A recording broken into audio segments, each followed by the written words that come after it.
कि ठाकुर जी आपको आपके संग लीला करते हैं तो समझो कि वो प्रसन्न हैं। आज भी एक वैष्णव ने मुझे 2-3 बात आई हैं लिख करके। एक ने मुझे कहा कि महाराज जी, कल वो सुबह से ही विचार कर रहे थे कि एक भजन जो कल हमने गाया, नाम रस मीठा रे कोई पीवे कोई पीवे, तो बोले महाराज जी हम सुबह से ही विचार कर रहे थे, सुबह से ही उस भजन को सुन रहे थे और कथा सुनते सुनते बीच में ही घर वाले लेने आ गए। अब उन्होंने कहा कि चलो, तो हम चले गए कथा से, तो लेकिन लाइव जैसे ही ऑन किया तो आप यही भजन गा रहे थे।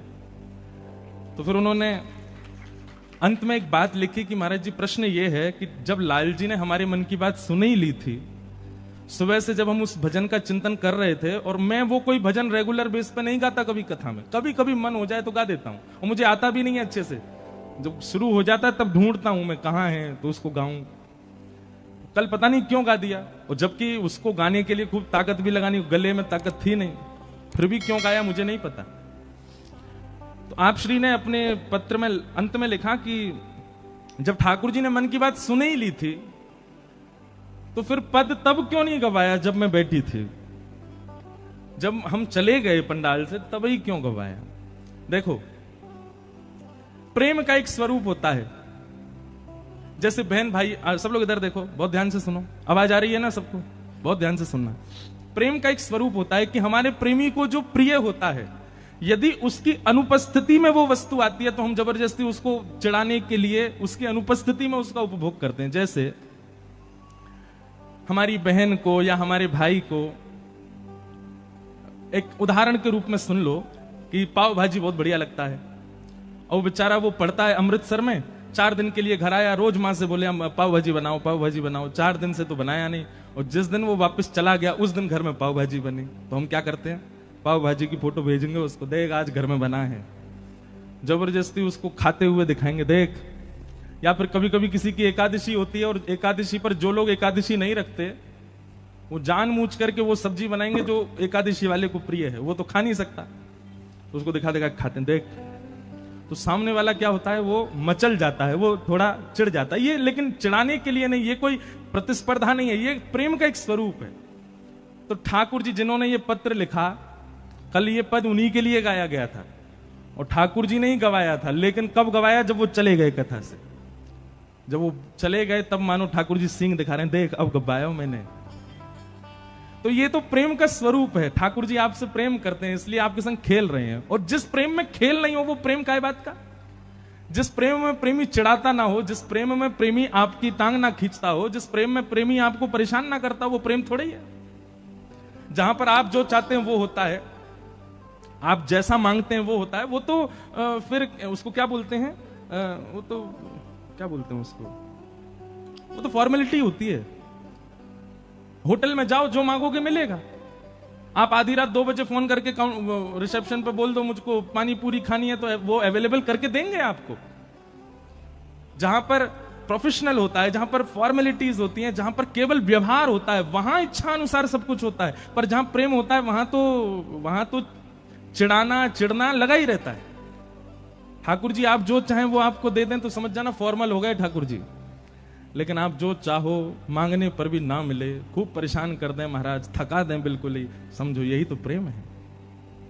प्रेम में थकाया ही जाता है, प्रेम में रुलाया ही जाता है, प्रेम में परेशान ही किया जाता है। लिख लीजिएगा, जहां सामने वाला परेशान ही ना करता हो वो प्रेम नहीं है। तो अगर ठाकुर जी से प्रेम माना है तो फिर कमर कस लीजिए कि परेशान भी करेंगे। तो ऐसी अद्भुतता। और भी 2-3 भाव आए हैं। किन्हीं का भाव है कि गुरु की पहचान क्या है, सुनिए बहुत ध्यान से। जिनकी उपस्थिति, जिनका केवल दर्शन, जिनकी केवल बैठने की आकृति देखने मात्र से आपके संशय समाधिस्थ हो जाते हो, संशयों का समाधान हो जाता हो, समझ जाना यही गुरु हैं, जिनकी उपस्थिति। अच्छा, इसमें भी 2 बात होती हैं। कई बार क्या होता है कि गुरु, आजकल जो गुरु बन गए हैं सब जगह, सबको प्रणाम है, सबको वंदन है। भक्तमाल जी कहती हैं किसी का भी अपमान मत करो, चाहे वो आडंबरी कर रहा हो फिर भी उसको प्रणाम करो। पर फिर भी आजकल क्या है कि प्रभावशाली गुरु बहुत ज्यादा हो गए हैं, जो केवल अपना प्रभाव दिखाते हैं पर स्वभाव से उनके अंदर कुछ नहीं। अब ये विवेक आपका होना चाहिए कि आप उसके प्रभाव से तो नहीं रीझ रहे, प्रभाव से नहीं रीझना है, प्रभाव नहीं, स्वभाव विशेष होना चाहिए। परंतु गुरु कौन, लिख लीजिएगा, 2-3 पॉइंट हैं। गुरु वही जो हरि से मिलावे, जिसके जीवन में आने के बाद आपका भजन पहले से दुगना हो जाए, समझ जाना वही गुरु है। जिसके जीवन में आने के बाद वृंदावन पहले से अति प्रिय लगने लग जाए, समझ जाना वही गुरु है। जिसके वचनामृत जीवन में आने के बाद अब सबसे दोष दृष्टि नष्ट हो जाए, सब में गुण ही गुण दिखने लग जाए, समझ जाना यही गुरु है। जिसके जीवन में आने के बाद आपके चित्त से जो दोष आप इतने वर्षों में भी नष्ट नहीं कर पाए, अब धीरे धीरे वो दोष नष्ट होने लग जाए, समझ जाना ये गुरु है। तो गुरु वही जो हरि सो मिलावे, गुरु वही जो सदमार्ग दिखावे, और अंतिम बात, गुरु वही जो सब छुड़वा के वृंदावन बसा दे, वही गुरु है।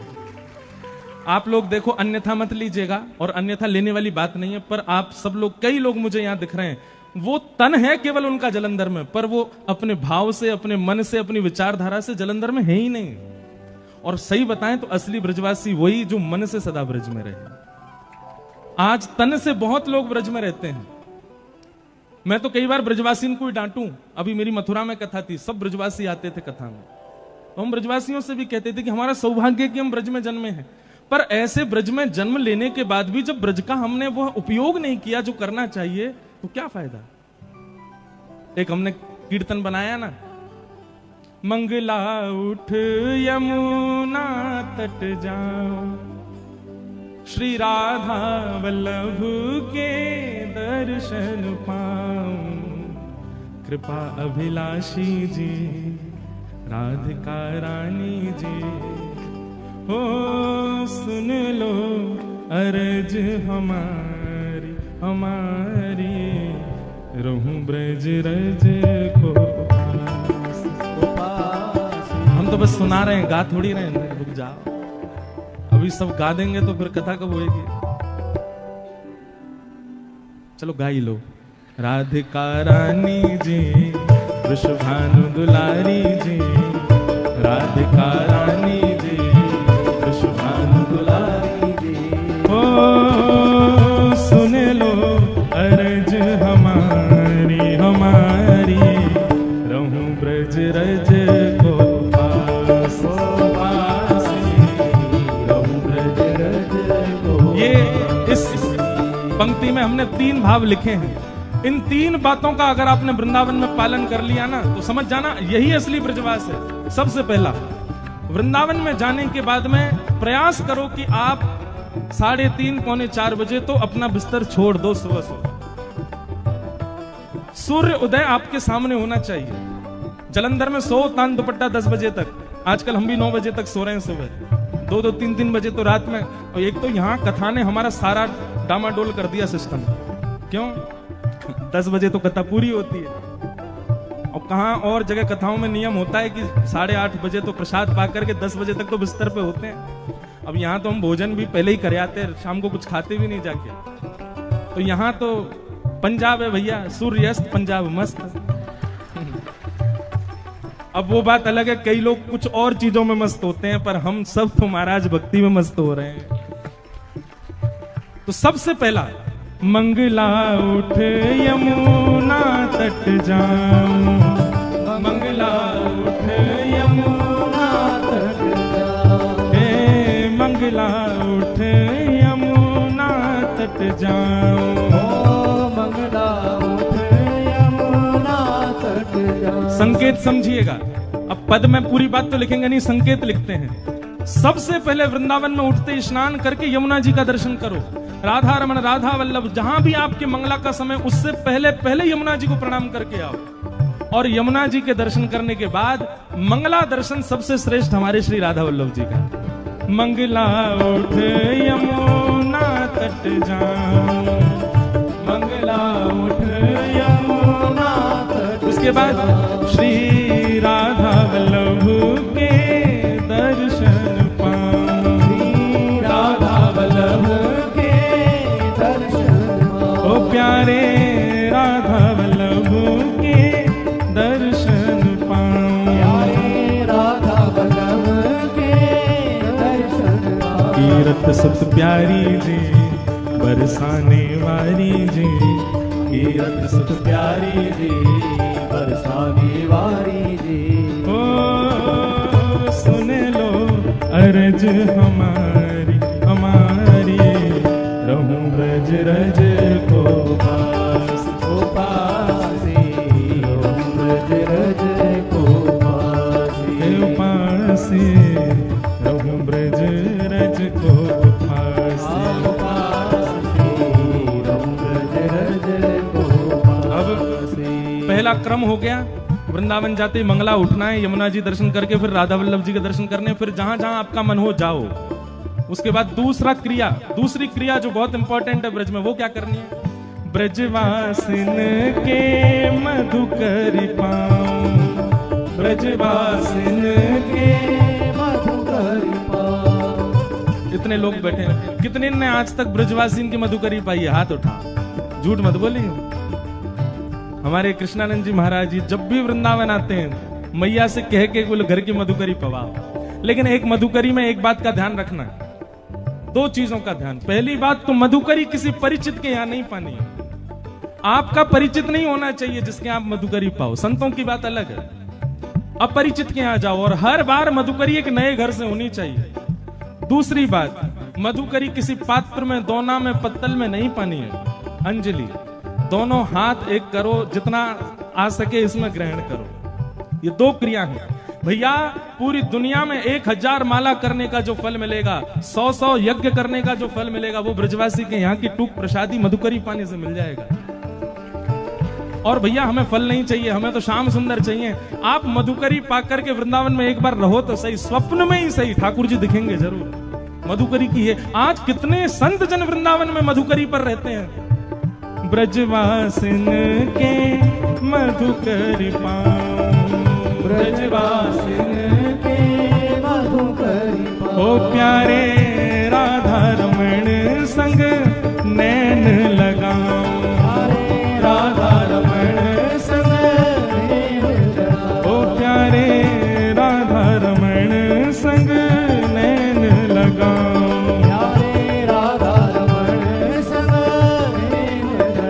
कृपा अभिलाषी जी, ओ सुन लो प्यारी जी, कृपा अभिलाषी जी, सुन लो मेरी प्यारी जी। ऊंचे महलन वारी जी, विश्वभानु दुलारी जी, ऊंचे महलन वारी जी, विश्वभानु दुलारी जी। ओ सुन लो अरज हमारी हमारी, रहूं ब्रज रज को पासी, रहूं ब्रज रज को पासी, रहूं ब्रज रज को पासी, रहूं ब्रज रज को। तीसरा काम ब्रज में क्या करना है? हे रसिक जनन की सेवा पाऊं, रसिक जनन की सेवा पाऊं। हमारी एक प्रार्थना है, रसिक जनन की सेवा कहाँ है? इतने हजारों लाखों करोड़ों लोग वृंदावन जाते हैं। भैया आज वृंदावन को आवश्यकता है कि वृंदावन स्वच्छ बने, वृंदावन पहले जैसो बने, जैसे ठाकुर जी के समय को वृंदावन वैसो बने। आप वृंदावन जाकर के हमारी कई एक बात मानो भैया, बिहारी जी बाद में जाइयो, 2 दिन लेके जाओ। एक दिन पूरे ब्रजमंडल की सेवा करो, दूसरे दिन केवल दर्शन करो। पहले दिन जाते ही रज की सोहनी करो। वृंदावन में सोहनी सेवा बड़े बड़े संतन ने करी है। ब्रज में जाकर के सोहनी करो। हमारे जो जलंधर की जिस कमेटी से ये पूरी कथा हो रही, कुंज बिहारी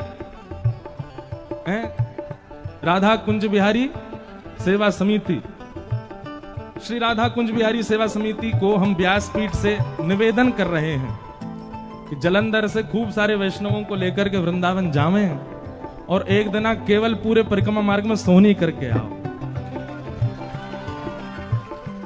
बिहारी जी, राधा वल्लभ जी तो सब कर लें दर्शन। महाराज सोहनी करके आओगे और जब सोहनी करोगे रज उड़ उड़ करके अपने आप आपके कूपों में प्रवेश करेगी, मुख में प्रवेश करेगी, आंख में जावेगी, नाक में जावेगी, भीतर प्रवेश करेगी। आप ही ब्रजरज के समान है जाओगे। तो बिहारी जी के पास आपको नहीं जाना पड़ेगा, बिहारी जी आएंगे आपके पास में। तो जब भी समय लगे, जब भी आप लोगों की अनुकूलता हो, अगला ट्रिप हमारे कैसे ऐसा करो, वृंदावन में अगली बार पूरी परिक्रमा में सोहनी करके आओ, स्वच्छ करके आओ। वहां से अगली बार कभी जाओ तो महाराज घुटने घुटने उतर जाओ जमुना जी में, जहां लगे कि जमुना जी में नहीं थोड़े सो गंदगी कहीं से आ रही है, सबको निकालो, ब्रज को ब्रज की सेवा करो। ये तीसरी रीति होनी चाहिए वृंदावन की। रसिक जनन की सेवा पाऊं, रसिक जनन की सेवा पाऊं, ब्रजवासिन की सेवा पाऊं, ब्रजवासिन की सेवा पाऊं, प्यारे कुंज बिहारी संग नेह लगाऊं, प्यारे कुंज बिहारी संग नेह लगाऊं, प्यारे कुंज बिहारी संग नेह लगाऊं, प्यारे कुंज बिहारी संग नेह लगाऊं। ओ महलन वारी जी वृषभानु दुलारी जी, महलन वारी जी वृषभानु दुलारी जी, ओ अति सुकुमारी जी, ओ राधा प्यारी जी, अति सुकुमारी जी, श्री राधा प्यारी जी। ओ सुन लो अर्ज हमारी हमारी, रहूं ब्रज रज को उपासी उपासी, रहूं ब्रज रज को उपासी, रहूं ब्रज रज को उपासी। गाओ भाव से।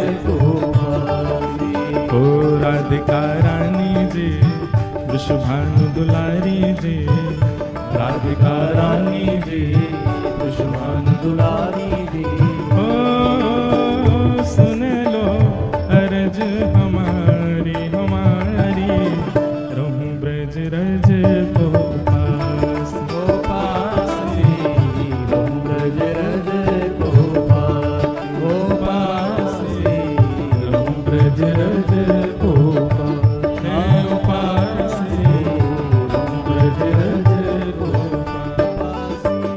तो गुरु वही जो सब छोड़ वृंदावन में बसा दे। चाहे तन से आप कहीं भी रहो पर मन में, बुद्धि में, चिंतन में सदा वृंदावन बना रहे, समझो वही गुरु है। इस पद में अंतिम पंक्ति और लिखी हमने एक, क्योंकि हम अपने पद में प्रयास करते हैं अंतिम पंक्ति में श्री गिरधर लाल जी का नाम, क्योंकि वही लिखवाते हैं। तो ब्रज में रह के अभिलाषा क्या है? तो प्रथम हो गया मंगला दर्शन करेंगे, द्वितीय हो गया मधुकरी पाएंगे, तृतीय हो गया रसिक जनों की सेवा, ब्रजवासियों की सेवा करेंगे। इन सब के बदले चाहिए क्या? अरे वृंदावन बस के बाहर बढ़ाओगे वृंदावन को? नहीं नहीं ठाकुर जी। तो फिर अंतिम पंक्ति में लिखा, गोवर्धन पर्वत पे राजो, गोवर्धन पर्वत पर। हमने अनेक संत जनों की वाणियां पढ़ी हैं, अनेक भाव पढ़े और उन सबसे दो निचोड़ निकाले कि श्री प्रिया प्रियतम की नित्य विहार लीला दो जगह पर होती है ज्यादातर ब्रजमंडल में, या तो यमुना जी के तट पर या श्री गिरिराज जी में पर्वत पर। तो हमारी अभिलाषा क्या है? गोवर्धन पर्वत पे राजो, गोवर्धन पर्वत पर। हे श्यामाजू आप गिरिराज पर्वत पर विराजो, और अकेले नहीं विराजो तो गिरधर लाल संग दर्श करा दो, गिरधर लाल संग दर्श करा दो। बस ये दर्शन करने के लिए ही हमको ये सब करना है। प्रिया प्रियतम दोनों हमको दिख जाए, बस उसके बाद हमको कुछ नहीं चाहिए। फिर चाहे मैं मर जाऊं बसाकर नैनन में। बोलो वृंदावन बिहारी लाल की। तो आप श्री ने कहा है कि गुरु जी की पहचान कैसे हो? जिसकी उपस्थिति से आपके संशय निवृत्त हो जाते हो, जिसकी आज्ञा पर आपको दो बार सोचना ना पड़ता हो। एक बार आज्ञा हुई तो आपकी यही चिंता है कि आज्ञा पूरी कैसे हो, बस उसी को गुरु मान लीजिए। और जिसकी कृपा से, क्या बता रहा था मैं? गुरु वही जो हरीसों मिलावे, गुरु वही जो वृंदावन में बसा दे, गुरु वही जो सब प्रपंच छुड़ा दे, वो गुरु है। फिर आपने दूसरा भाव लिखा, अगर हमसे वैष्णव अपराध हो जाए तो हमें ठाकुर जी को कैसे मनाएं? हमने इसका एक कई बार कथाओं में कहा है, बहुत ध्यानपूर्वक सुनिए सब लोग, इधर देखो। अगर आपसे कोई वैष्णव अपराध बना है, आपने किसी वैष्णव के प्रति दुर्भाव अपने चित्त में रखा है, तो वैष्णव अपराध का यह प्रतिफल होता है कि ठाकुर जी आपका त्याग कर देते हैं। फल नहीं होता, यह दोष होता है।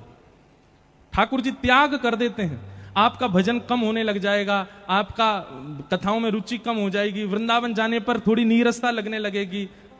ऐसी सब स्थितियां चित्त में आने लग जाएं तो समझ जाओ कि आपसे कोई वैष्णव अपराध बना है। तो वैष्णव अपराध होने पर एक ही उपाय है, क्या? स्वयं को दंड उत्सव दीजिए। क्या करना है? दंड उत्सव। भक्तमाल जी में कथा आती है, एक रसिक मुरारी जी करके भक्त हुए भगवान के, उनके गुरुदेव ने किया था दंड उत्सव। दंड उत्सव क्या होता है?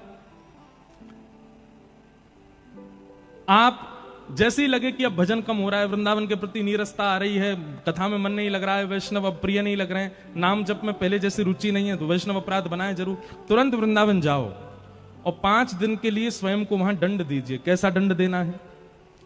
बोले सोहनी करो, रसिक जनों के सन्मुख बैठ करके सबको प्रणाम करो, आंखों के आगे दिखने वाला कोई भी व्यक्ति क्यों ना आ जाए उससे क्षमा मांगो।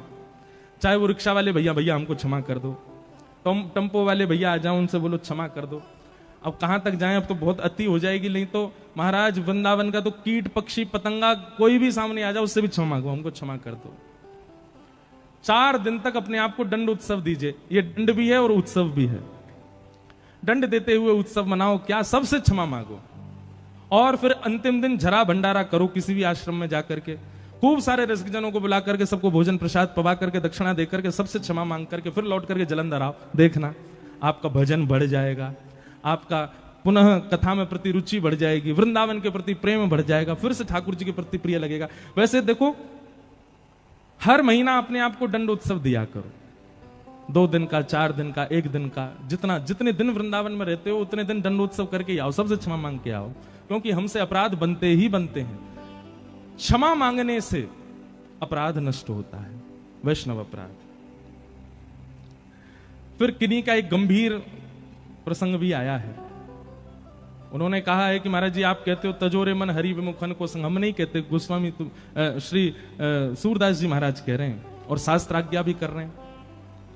फिर आपने कहा कि हमारे पिताजी ने धर्म परिवर्तन कर लिया है, भगवान को गालियां देते हैं, घर में दूसरे धर्म के ग्रंथों का पाठ करते हैं, दूसरे धर्मों का पाठ करते हैं, उनके इस आचरण से हम सबको असहनीयता होती है, उनका त्यागने का मन करता है, त्याग भी नहीं पा रहे, आप आज्ञा करो क्या करें। भैया देखो, सब लोग ध्यान से सुनो, ये संकीर्णता तो बहुत फैलती जा रही है, धर्म परिवर्तन की पूरे भारत में ही फैल रही है, पर पंजाब इसका गढ़ बनता जा रहा है। बहुत ज्यादा लोग अपने धर्म को परिवर्तन, अब ये पता है क्या है, धर्म परिवर्तन किस लिए किया गया? केवल लोभ में आकर के, और लोभ में आकर के आप जो कुछ भी करते हो, पाप के पिताजी का नाम है लोभ। अब उनको तो हम क्या ही समझाएं जो कर रहे हैं ये सब काम। बस ये समझ लीजिए कि एक विवाह होते हुए भी अन्यत्र किसी के साथ में संबंध रखना, उसका जितना बड़ा पाप लगता है उससे कई गुना ज्यादा पाप लगता है धर्म परिवर्तन करने से। सौभाग्य से मिला है हमको हिंदू राष्ट्र, सौभाग्य से मिला है हमको ऐसा जन्म, सौभाग्य से मिला है हमको सनातन धर्म, और हम उसका त्याग करके अन्यत्र किसी के शरण में जा रहे हैं। हमारा कल्याण कैसे होगा? अधोगति तो निश्चित है। लेकिन अब जिनका ये प्रश्न है कि उनके मन में इच्छा हो रही है अब क्या करें, घर में तो ये सब चल रहा है, तो भैया देखो, आप तो प्रहलाद जी को अपना गुरु मानो। प्रहलाद जी महाराज के पिताजी, क्या नाम था उनका?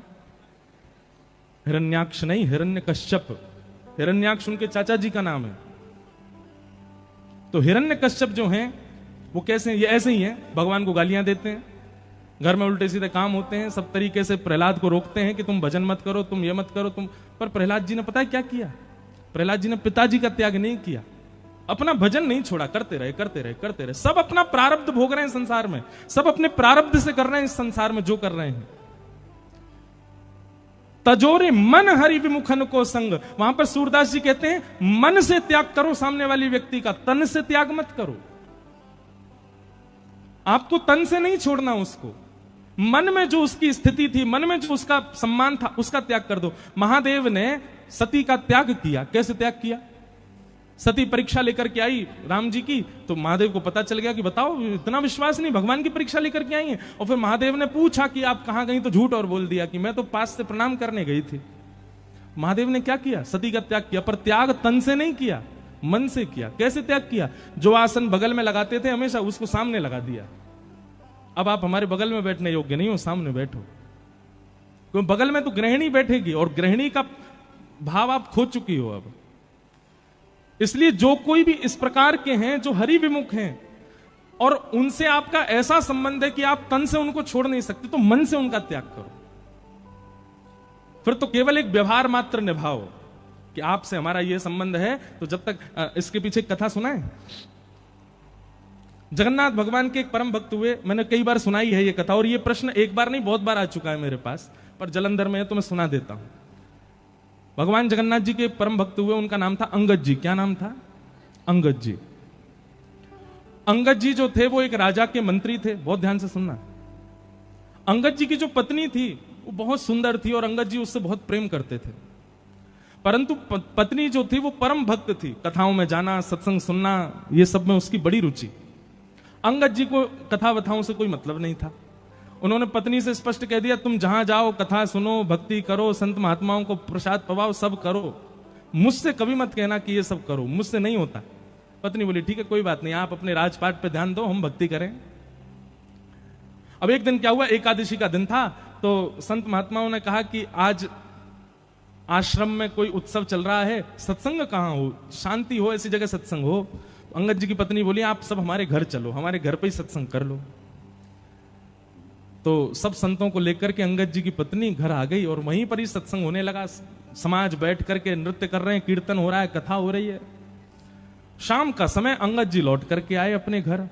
घर आकर के देखा तो महाराज उछल उछल करके जो है महामंत्र पर सब कीर्तन कर रहे हैं और साधु महात्मा भी सब नृत्य कर रहे हैं और वहां तो कीर्तन कथा चल रही है। अंगद जी महाराज तो क्रोधित हो गए और भीतर जाकर के उन्होंने चिल्लाना शुरू किया, बंद करो ये सब नाटक, क्या कर रहे हो यहाँ पर, ये घर है, तुम्हारा आश्रम नहीं है, ये घर है, ये तुम लोगों का मठ मंदिर नहीं है जो यहां उछल उछल के कीर्तन करो, निकलो यहां से बाहर। अब वैष्णवों को अपने अपमान से इतना बुरा नहीं लगता, पर कथा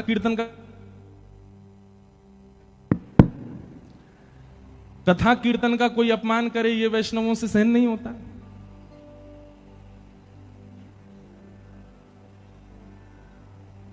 सब लोग चले गए। अंगद जी की पत्नी बिल्कुल नीची नजर किए और महाराज लाल पड़ गया था चेहरा उसका। अंगद जी प्रेम तो करते थे अपनी पत्नी से, आज जाके बोले देखो मैंने तुमसे कभी कुछ नहीं कहा, तुम सत्संग करो, कथा सुनो, भक्ति करो, कुछ भी करो, पर ये घर में लाने की जरूरत नहीं है, अपना बाहर जाके किया करो सब काम।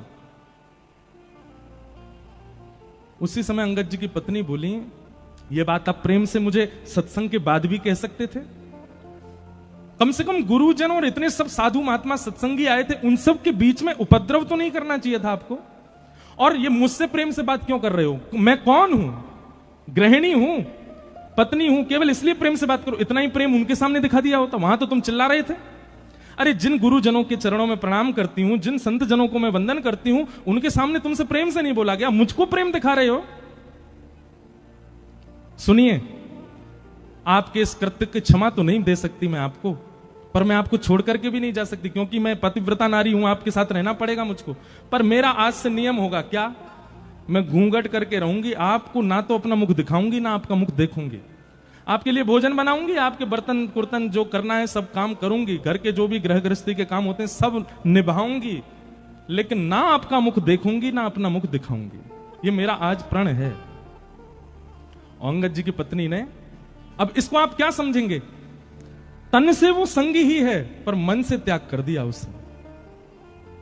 अब अंगद जी की पत्नी पूरे दिन घूंघट में रहती है, एक दिन, 2 दिन, 4 दिन, 5 दिन बीत गए। अंगद जी बोले अब मान जाओ, पत्नी नहीं मानी। बोले मृत्यु को प्राप्त हो जाऊंगी घूंघट में, लेकिन आपको मुख नहीं दिखाऊंगी ना आपका मुख देखूंगी। 1 महीना बीत गया, अंगद जी अब उदास रहने लगे, घर जाने का मन ही नहीं होता, क्यों, पत्नी बात ही नहीं करती है। तो एक दिन अंगद जी अपने घोड़ा पे बैठ के कहीं जा रहे थे, तभी देखा कि महाराज वैसा ही सत्संग कहीं चल रहा था, लोग उछल उछल करके कीर्तन कर रहे थे और व्यास मंच पे बैठ के एक कथाकार बढ़िया कीर्तन गा रहे थे। अंगद जी बोले जाके सुनूं तो सही, इस कथा में ऐसा है क्या जो मेरी पत्नी ने मेरा त्याग कर दिया कथा की वजह से। कथा में पहुंचे, कीर्तन विश्राम होते ही सब बैठ गए, कथा होने लगी। अंगद जी दूर बैठे हैं और दूर बैठे बैठे सुनते सुनते 1 महीना से जितना क्षोभ उनके चित्त में था ना, चंद मिनट की कथा में वो सारा क्षोभ दूर हो गया और उनको इतनी सुख की अनुभूति होने लगी, इतना अच्छा लगने लगा कथा में कि अब तो वो दूसरे दिन समय से पहले आकर के बैठ गए और आकर के पूरी कथा सुनने लगे, पीछे बैठ करके पूरी कथा सुनते। तीसरे दिन अंगद जी जैसे ही आए, आकर के देखा तो आज तो कोई भी नहीं आया, कथा ही विश्राम हो गई। अंगद जी ने पूछा, भैया यहां पे कल कथा चल रही थी क्या? वो बोले, कल 7 दिन हो गए पूरे, अब तो व्यास जी चले गए, यहां से कथा हो गई। तो अंगद जी को इतनी व्याकुलता पत्नी के रूठने पर नहीं हुई जितनी व्याकुलता कथा के विश्राम। बोले, अब कब होगी कथा?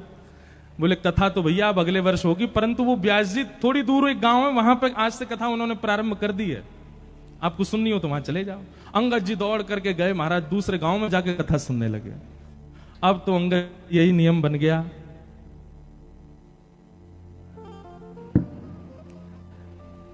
बोलो वृंदावन।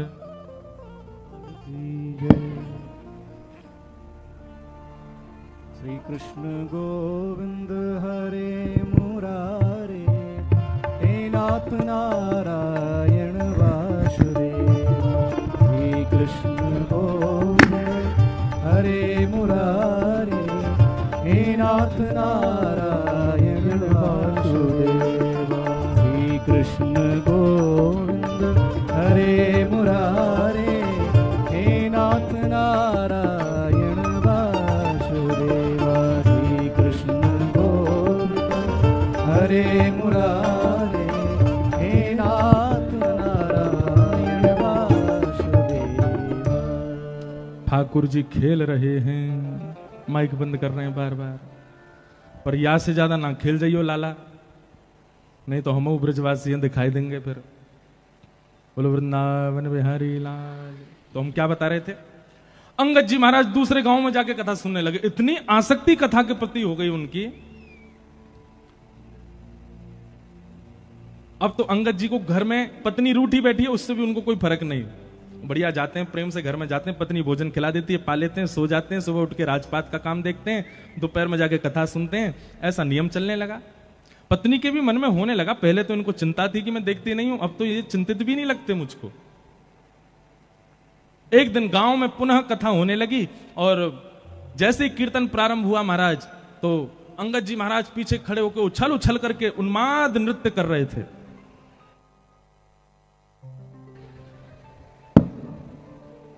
एक बात हम आपसे कहें, कीर्तन में कभी भी सोच समझ करके नृत्य मत करना।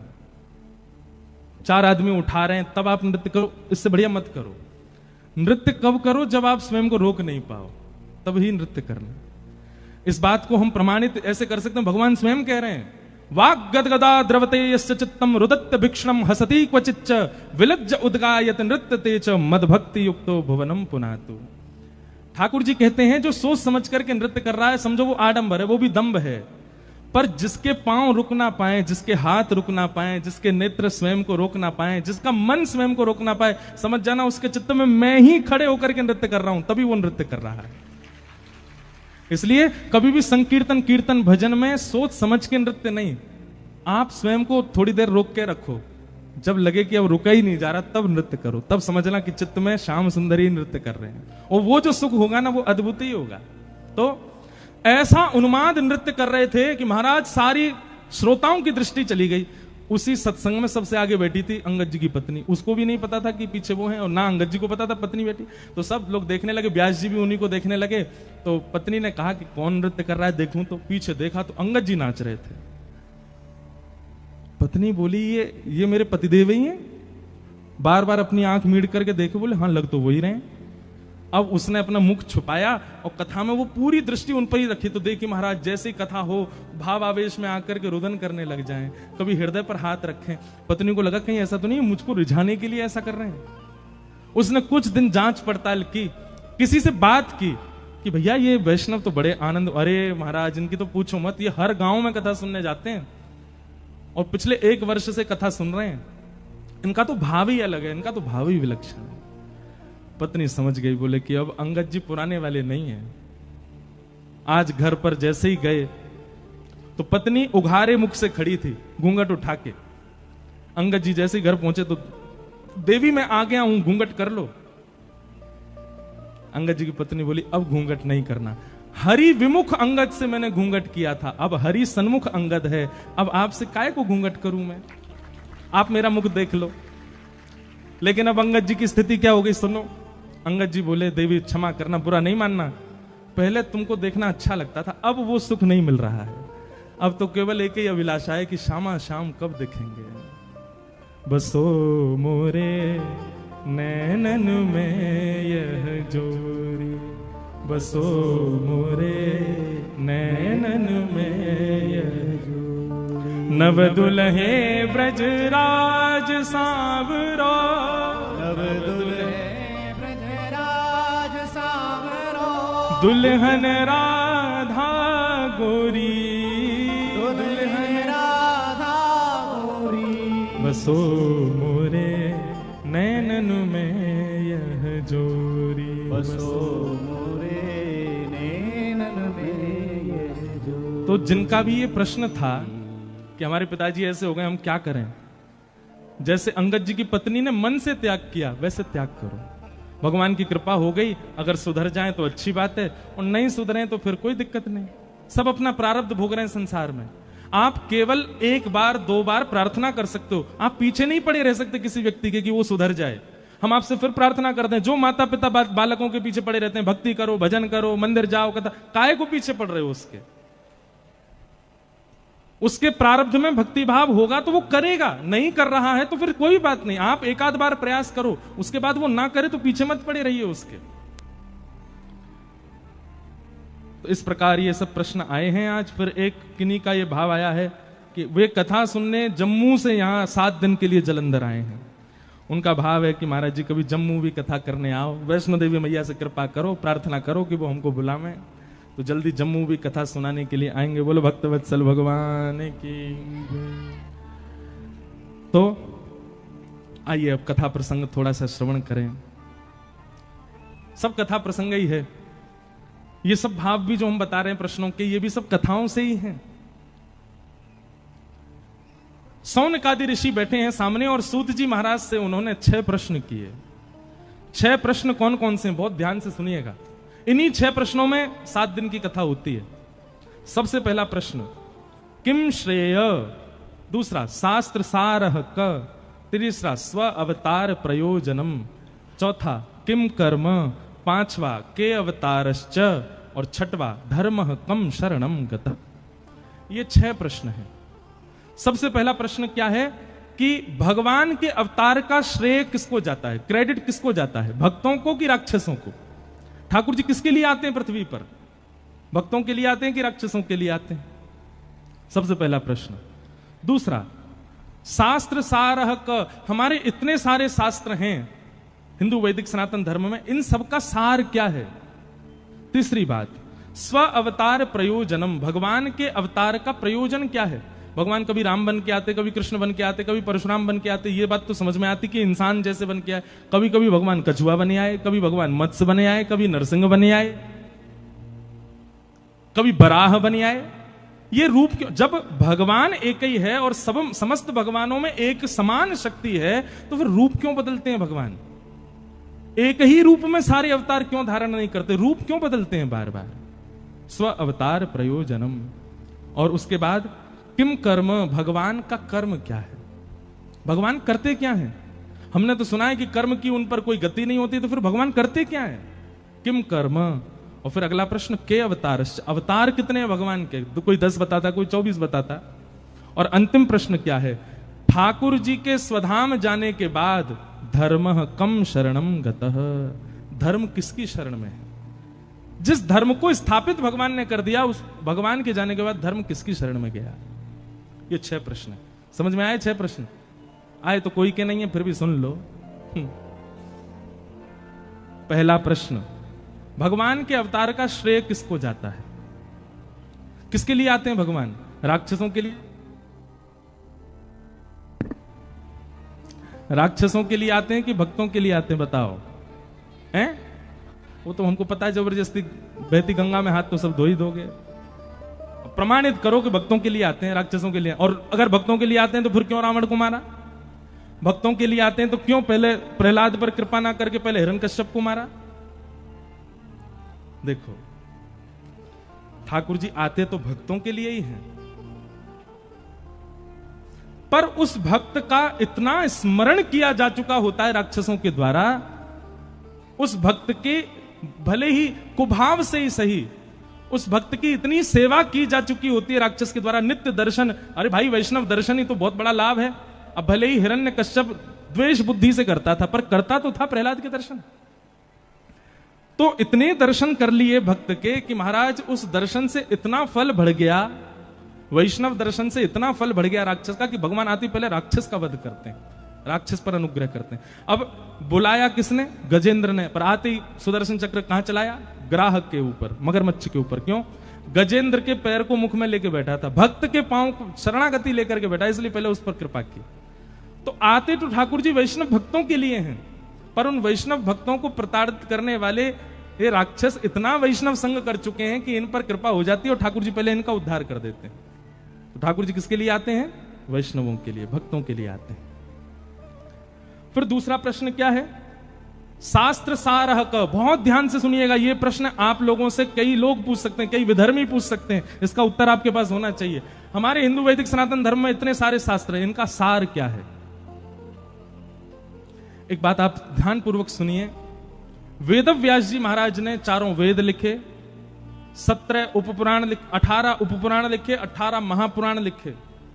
परंतु श्री वेदव्यास जी महाराज ने श्रीमद् भागवत जी की कृति में एकादश स्कंद में इस बात को स्पष्ट कर दिया, हमने जितने भी ग्रंथ लिखे हैं, हमने जितने भी शास्त्र लिखे हैं, जितने भी पुराण लिखे हैं, उन सबका सार यदि आपको लेना हो तो श्रीमद् भागवत जी की शरण में जाओ। सारम सारम समद्वितम। अगर आप भागवत जी के भाव सुनते हो तो आपने 4 वेद, 18 उपपुराण, 18 महापुराण सबको सुन लिया। भागवत जी प्रमाणित ग्रंथ हैं। एक प्रकार से यह कह दिया जाए, कोई महामंत्री है, कोई सेनापति है, कोई सेनापति है, कोई सैनिक है, श्रीमद् भागवत जी तो राज सिंहासन पर बैठे राजा हैं। इसलिए प्रमाणित मानना हो कभी भी किसी बात को, तो भागवत जी की बात को प्रमाणित मानो। हम किसी अन्य ग्रंथ की या अन्य पुराण की कोई निंदा स्तुति नहीं कर रहे हैं, आपको एक बात स्पष्ट बता रहे हैं कि प्रमाणित ग्रंथ श्रीमद् भागवत है। फिर उसके बाद अगला प्रश्न आता है, भगवान का प्रयोजन क्या है? भगवान मानवीय बन के क्यों नहीं आते? भगवान बार बार रूप क्यों बदलते हैं? कभी मत्स्य बन आते, कभी कच्छप बन आते। जब शक्ति एक ही है भगवान की, तो एक ही रूप में आ जाए? नहीं, भगवान अपनी सर्वव्यापकता आप सबके बीच में प्रमाणित कर रहे हैं। सर्वव्यापकता, वो सब में विद्यमान है। कर्तुम अकर्तुम अन्यथा कर्तुम समर्थ ईश्वर।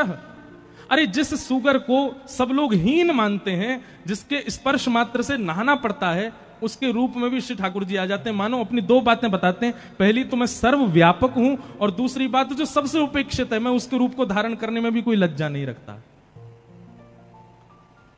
हम लोगों को कोई आसन एक छोटा दे दे तो हमको लज्जा हो जाती है। अच्छा, कमेटी में हमने इतने पैसा डाले, हमने प्रचार करवाया, हमको महाराज जी से माला नहीं पहनवाई ऊपर मंच पे, इतने में ही बुरा मान जाते हैं लोग।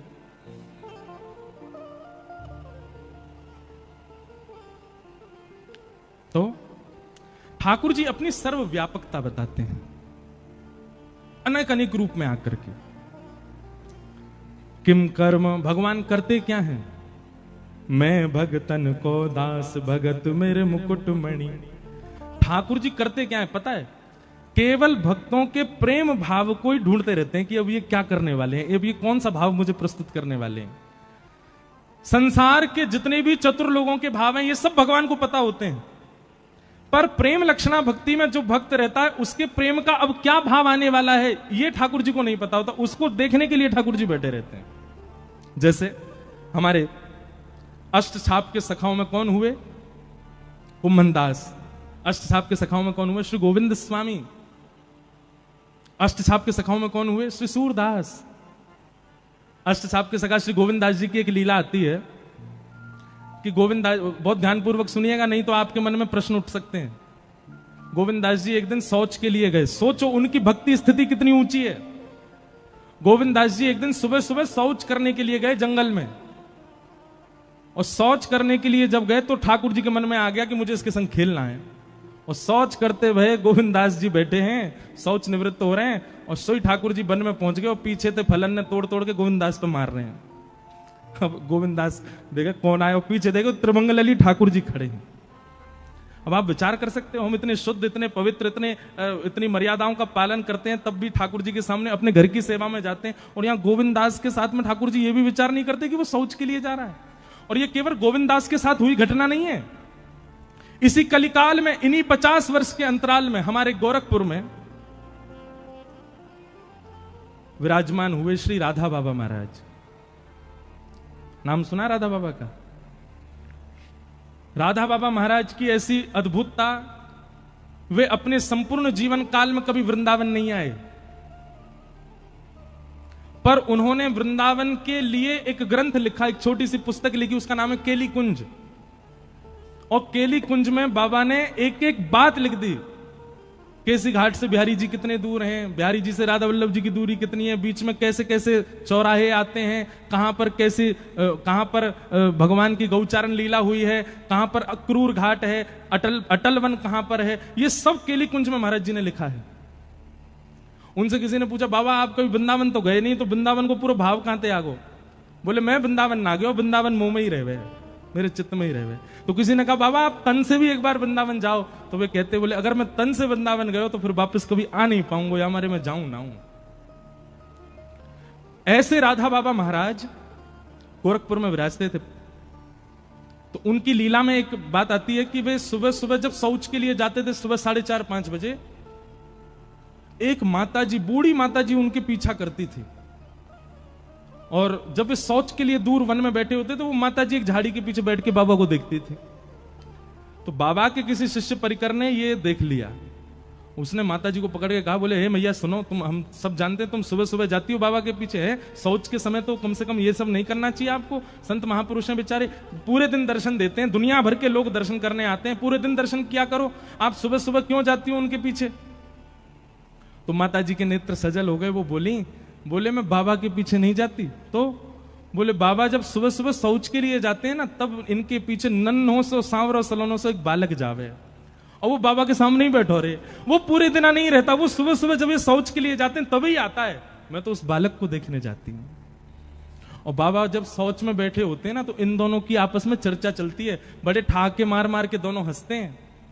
मैं तो वो देखने जाती हूँ। मतलब आप विचार कर रहे हैं, भक्तों की वो स्थिति जिसको हम परम अपवित्र मानते हैं, उस स्थिति में भी भक्त चले जाते हैं, तो ठाकुर जी वहां भी आ रहे हैं उनके पास। तो ऐसी स्थितियों में ऐसे भक्तों के भाव देखने के लिए, उनका अनुकरण करने के लिए ठाकुर जी, यही कर्म है ठाकुर जी का। कौन भक्त कब कहां क्या कर रहा है, कौन से भाव से मुझको भज रहा है, किस भाव से मुझे अर्पण कर रहा है, वही भाव प्रिय है ठाकुर जी को। वही भाव देखने के लिए ठाकुर जी आते हैं।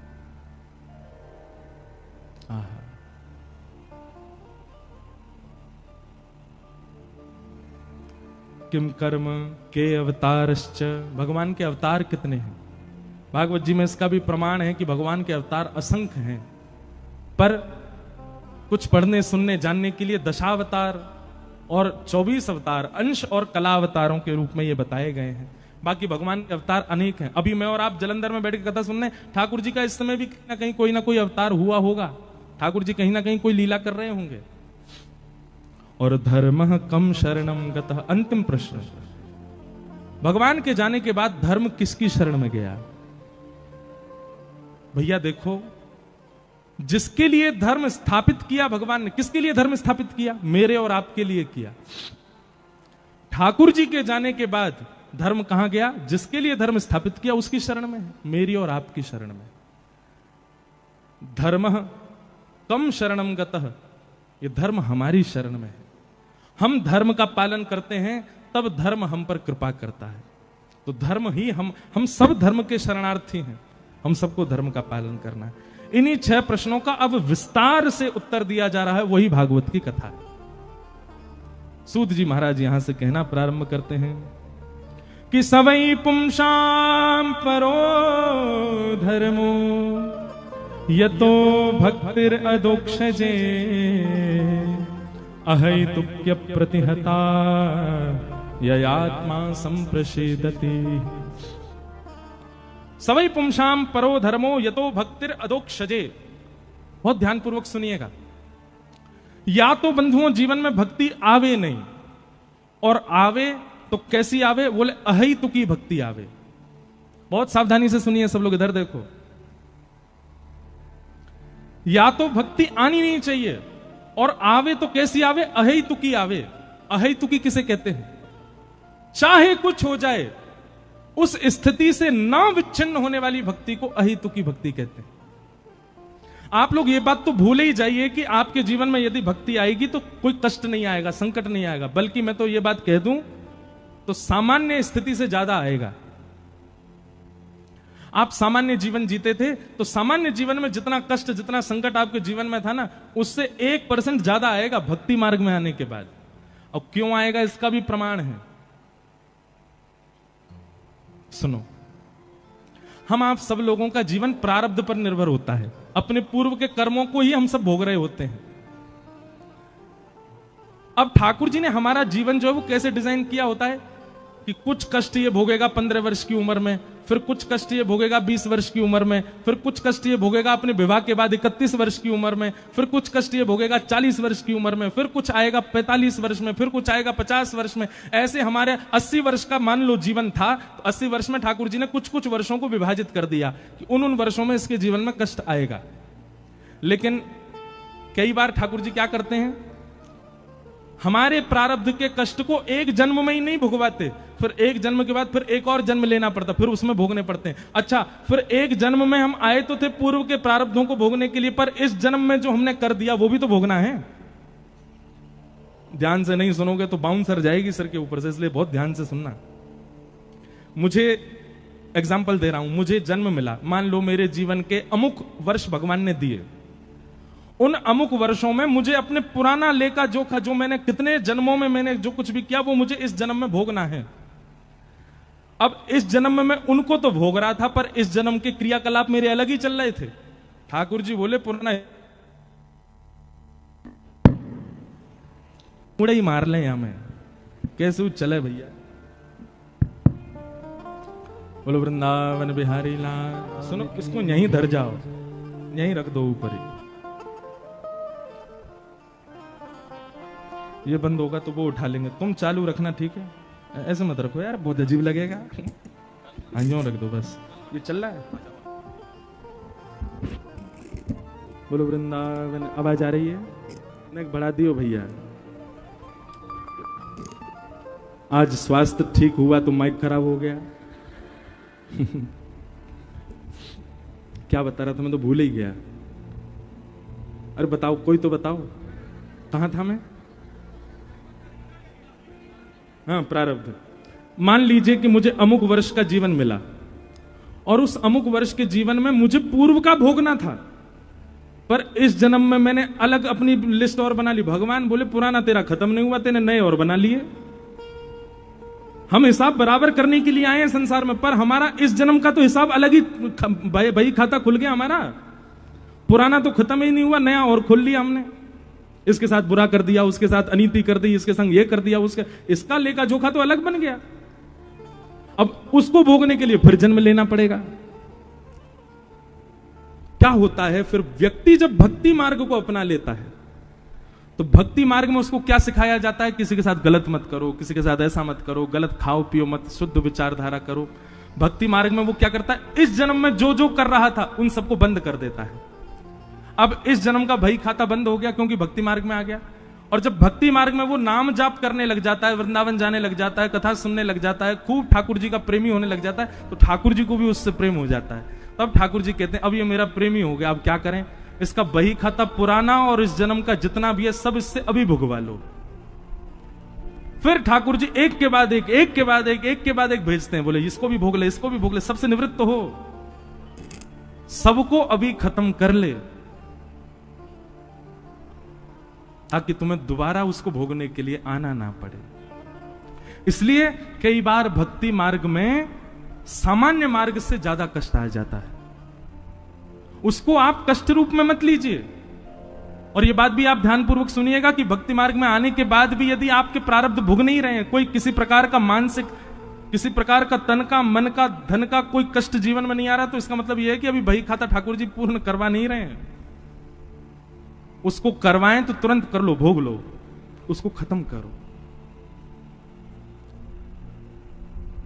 लेकिन जीवन में आने वाली किसी भी प्रकार की स्थिति से व्यक्ति जब भक्ति मार्ग का त्याग कर देता, ओ हो भगवान ने मेरे साथ ऐसा किया, भगवान कुछ नहीं होते, सब ये सब इन लोगों ने बना रखा है, ये सब ऐसे हैं, और नास्तिकता को अपना लेता है व्यक्ति, अपने जीवन से छोड़ देता है भक्ति मार्ग को। ऐसे व्यक्ति का पतन हो जाता है। फिर तो भक्ति कैसी होनी चाहिए? अहेतुकी भक्ति होनी चाहिए। जीवन में चाहे जैसी स्थिति आ जाए, आप ठाकुर जी का त्याग मत करो। मैं कथाओं में सुनाया करता हूं कि हमारे अष्ट सखाओं में एक सखा हुए कुंभन दास। कुंभन दास जी के एक पुत्र की मृत्यु हो गई, और उस पुत्र की मृत्यु की बात सुनकर के कुंभन दास जी मूर्छित हो गए। दुनिया के लोग बात बनाने लगे, बोले अपने आप को भगत कहते थे, बताओ इतना भी नहीं सुन पाए कि पुत्र की मृत्यु पर बेहोश हो गए। गुसाई जी को जब ये बात पता चली तो गुसाई जी बोले वो पुत्र की मृत्यु सुन के बेहोश नहीं हुआ है। बोले तो फिर कैसे बेहोश हुए? तो जाके उनसे कहा, बोले कि मुझे पता है तुम बेहोश पुत्र की मृत्यु की भाव से नहीं हुए, तुम इसलिए बेहोश हो गए हो कि भाई अब सूतक लग गए, मंदिर कैसे जाऊंगा मैं।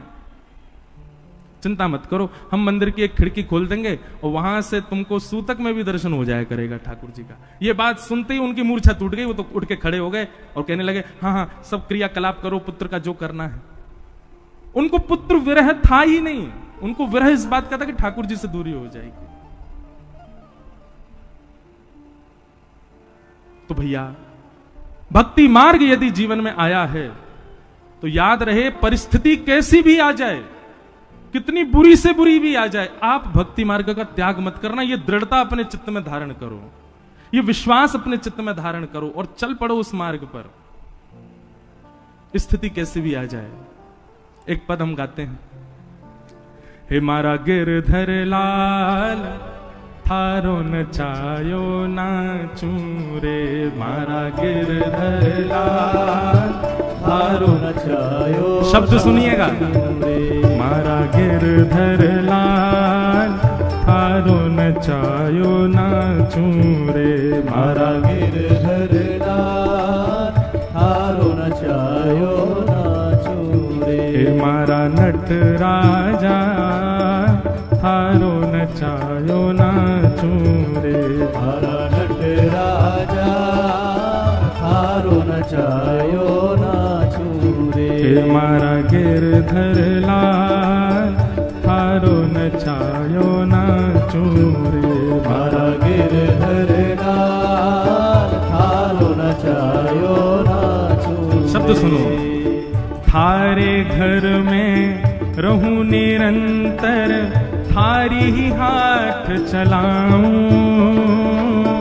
थारे घर में रहूं निरंतर, थारी ही हाथ चलाऊं, हे थारे धन से थारे जन की, थारे धन से थारे जन की, थारे धन से थारे जन की, थारे धन से थारे जन की, हो सेवा तलह बजाऊं बजाऊं, मारा गिरधर लाल थारो नचायो नाचू रे, मारा गिरधर लाल थारो नचायो नाचू रे। बंधुओं, भक्ति का मतलब यही होता है जो यहाँ पंक्तियां लिखी हैं। अपनी मन मर्जी की भक्ति नहीं होती है, ठाकुर जी की मर्जी की भक्ति होती है। जा रंगरा कपड़ा पहरावे, वैसो ही सांग बनाऊं, जा रंगरा कपड़ा पहरावे, वैसो ही स्वांग बनाऊं, हाँ वैसो ही स्वांग बनाऊं, वैसो ही स्वांग और ओ जैसो बोल बुलावे मुख सो, जैसो बोल बुलावे मुख सो, जैसो बोल बुलावे मुख सो, जैसो बोल बुलावे मुख सो। मैं वैसी ही बात बनाऊं बनाऊं मारा गिरधर लाल हारो नचायो नाचू रे, मारा गिरधर लाल हारो नचायो नाचू रे, मारा नट राजा हारो नचायो नाचू रे, मारा नट राजा हारो नचायो नाचू। बहुत अच्छी पंक्ति है। घर का प्राणी कहा न माने, मन मन खुशी मनाऊं, घर का प्राणी कहा न माने, मन मन खुशी मनाऊं। घर के लोग मेरी बात नहीं सुनते, मैं उनसे कहता हूँ कथा में चलो तो कहते हैं तू पागल है, तू कथा में जाता, हम थोड़ी सुनेंगे कथा। हम कहते हैं घर में ठाकुर जी की अष्टयाम सेवा शुरू कर दो, तो मुझे नाटक समझते हैं। नाम जब की कहता हूं तो भी मना करते हैं, गिरिराज परिक्रमा वृंदावन सबके लिए मना करते हैं। कोई बात नहीं, घर के लोग यदि मेरी बात नहीं मानते तो इसमें भी प्रसन्नता क्या। अगर ये घर के लोग बात मान जाते तो मेरा इनसे मोह हो जाएगा। अच्छा ये मेरी बात नहीं मान रहे तो इनसे मेरा मोह तो भी दूर होता जाएगा। घर का प्राणी कहा न माने, मन मन खुशी मनाऊं, घर का प्राणी कहा न माने, मन मन खुशी मनाऊं। ओ थारे इस मंगल विधान में, थारे इस मंगल विधान में, थारे इस मंगल विधान में, थारे इस मंगल विधान में, मैं काहे टांग अड़ाऊं अड़ाऊं, मारा गिरधर लाल हारो नचायो नाचू रे, मारा गिरधर लाल हारो नचायो नाचू ओ रे, मारा नट राजा हारो नचायो नाचू रे, मारा नट राजा बोल गिरधर लाल प्यारे की, करताल बजा के गाओ।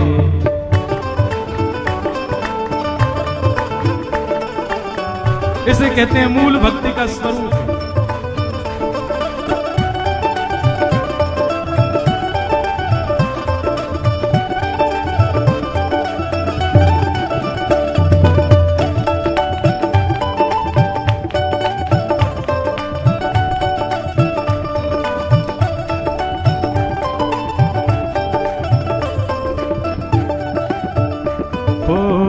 कोस हजारों पकड़ ले जावे, मैं दौड़ दौड़ के जाऊं, कोस हजारों पकड़ ले जावे, मैं दौड़ दौड़ के आऊं। हमारे पंजाब के लोग सबसे ज्यादा विदेशों में बस गए जाकर के।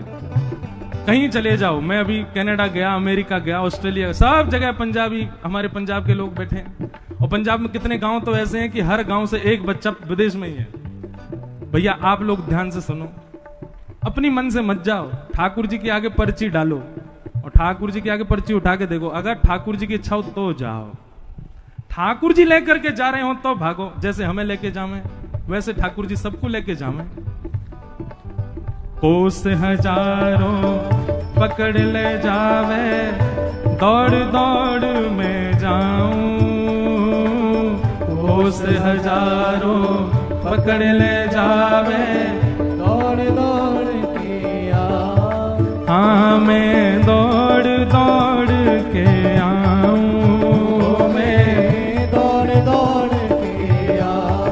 ओ मैं दौड़ दौड़ के आऊं, मैं दौड़ दौड़ के आऊं। और हे जो तू आसन मार बैठावे, जो तू आसन मार बिठावे, जो तू आसन मार बैठावे, जो तू आसन मार बैठावे, तुम्हें मुख भी नाही हिलाऊं हिलाऊं, मारा गिरधर लाल थारो नचायो नाचूं रे, मारा गिरधर लाल थारो नचायो नाचूं रे, हे मारा नट राजा थारो नचायो नाचूं रे, मारा नट राजा थारो नचायो और नाचूं रे। ओ जो तू तन में रोग लगावे, जो तू तन में रोग लगावे, ओढ़ चादर सो जाऊं, जो तू तन में रोग लगावे, ओढ़ चादर सो जा, हाँ जो तू तन में रोग लगावे, ओढ़ चादर सो जाऊं, जो तू तन में रोग लगावे, ओढ़ चादर सो जा, हाँ मैं ओढ़ चादर सो जाऊं, मैं ओढ़ चादर सो जाऊं, हे जो तू काल रूप बने आवे, जो तू काल रूप बने आवे, हाँ जो तू काल रूप बने आवे, जो तू काल रूप बने आवे, मैं लपक गोद में आऊं, हाँ मारा गिरधर लाल थारो नचायो नाचूं रे, मारा गिरधर लाल थारो नचायो नाचूं रे, हे मारा नट राजा थारो नचायो नाचूं रे, मारा नट राजा थारो नचायो नाचूं रे, हे मारा गिरधर लाल थारो नचायो नाचूं रे, मारा गिरधर लाल थारो नचायो नाचूं रे, हे मारा नट राजा थारो नचायो नाचूं रे, मारा नट राजा थारो नचायो नाचूं रे। कुल गिरधर लाल प्यारे की। तो भक्ति का स्वरूप कैसा होना चाहिए? आपके हिसाब से नहीं, ठाकुर जी के हिसाब से। घर का प्राणी कहाँ ना माने, मन मन खुशी मनाऊं। एक बार मैं कनाडा में था तो एक पंजाबी माताजी मिली मुझे। माताजी तो नहीं थी होंगी 31-35 साल के बीच के। उन्होंने मुझसे क्या प्रश्न किया, बोले महाराज जी मैंने 16 सोमवार किए। मैंने कहा अच्छा, पति मिल गया, विदेश आ गई। मैंने कहा फिर? वो तो पीता है खाता है सब उल्टे सीधे काम करता है, ऐसा सोमवार तो नहीं करना था मुझे। 16 सोमवार किए फिर भी ठाकुर जी ने ऐसा पति क्यों दिया? मैंने कहा बहन सुनो एक बात, यदि अनुकूल पति मिला होता ना तो आप कथा में नहीं आती आज। अनुकूल पति नहीं मिला। देखो अनुकूल पति मिलेगा तो दोनों कथा में आओगे, और प्रतिकूल पति मिलेगा तो एक ही कथा में आएगा, दोनों नहीं आएंगे। मैंने कहा आपने 16 सोमवार किए फिर भी प्रतिकूल पति मिला, इसका मतलब क्या है? ठाकुर जी ने कहा भाई जो थोड़ा बहुत मोह तुम्हारे बंधन का कारण है वो पति में होगा, वो मोह भी तुम्हारा नष्ट हो जाए, इसलिए प्रतिकूल। भैया ये व्रत नियम साधन करने से आपके मन चाहिए स्थिति आपको नहीं मिल सकती। ये व्रत साधन नियम ये जितने भी हम सब लोग करते हैं ना, इनके पीछे कोई विधान या कोई भाव वैसा मत रखा करो कि आप जैसा सोच रहे हो वैसा मिलेगा ही। प्रारब्ध में जो है वो मिलेगा। और कई बार अनुकूल स्थिति मिलना ये प्रतिकूल से ज्यादा घातक होती है। अनुकूल स्थिति बार बार मिले ये प्रयास मत करो। जैसा आप चाहते हो वैसे बच्चे हो जाएं, जैसा आप चाहते हो वैसा पति हो जाए, जैसे आप चाहते हो वैसी पत्नी हो जाए, जैसा आप चाहते हो वैसा पूरा सब संसार आपके लिए नहीं हो सकता। प्रतिकूलता ही हमको आगे बढ़ा रही है। अब सब अनुकूल हो जाए तो आप आलसी हो जाओगे, सब अनुकूल हो जाए तो आप कुछ नहीं करोगे, हाथ पे हाथ धर के बैठे रहोगे।